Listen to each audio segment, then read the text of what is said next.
Wiring হচ্ছে অভ্যন্তরীণ wiring এর মধ্যে পড়বে। কোন ওয়্যারিং এর মধ্যে পড়বে? হ্যাঁ, ভেরি গুড, সবাই হাততালি।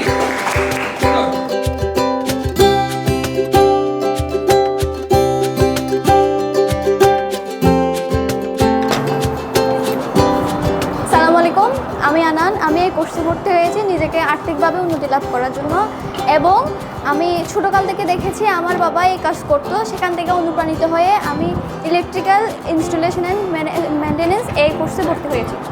আমার ইন্টারেস্ট দেখে বাবা এই কাজগুলো সম্পর্কে জানেও, সেজন্য আমাকে এই কোর্সে আসার জন্য অনুমতি দিয়েছে। তো আমি মনে করি মেয়ে হিসেবে প্রত্যেক মেয়েরই এই কাজ করা জানা উচিত।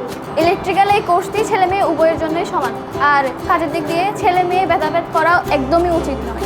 সো যার দক্ষ আছে, দক্ষতা, সেই কাজ করতে পারবে। একটা সময় ধারণা করা হতো শুধু ছেলেরাই কাজটা পারবে। আমি এই কোর্সটি করে মনে হলো ছেলে মেয়ে সবাই এই কোর্সটি করতে পারবে। সো এক্ষেত্রে আমি পরামর্শ দেবো মেয়েরা অবশ্যই এই কোর্সটি করবে। অনেকে দেখা যায় হাজব্যান্ড দেশের বাইরে থাকে, ওই ক্ষেত্রে ওই ফ্যামিলিগুলোতে ছেলে ইলেকট্রিশিয়ান আসা অনেকটা বাধার একটা সম্মুখীন হয়ে থাকে। ওই দিক দিয়ে আমি মেয়ে হিসেবে ওই ফ্যামিলিগুলোতে সার্ভিসিং ভালো দিতে পারবো।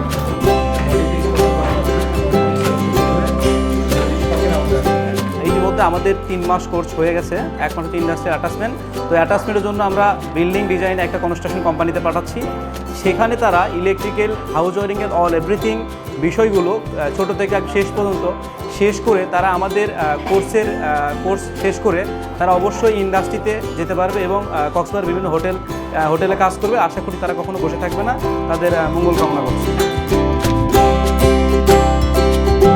আমরা প্রপারলি যখন কাজটা শিখতে পারছি, তখন আমার মনে হয়েছে এই কাজটা একদম সহজ কাজ। যদি জানে ইলেকট্রিক্যালি কাজটা জানা হয়, তাহলে কাজটা একদম সহজ মনে হয়। তা আমি এখানে আসছি, প্রপারলি কাজটা শিখছি, এবং এখানে কী কী সেফটি নিয়ম মানতে হয় সেই জিনিসটা আমরা জানতে পারছি।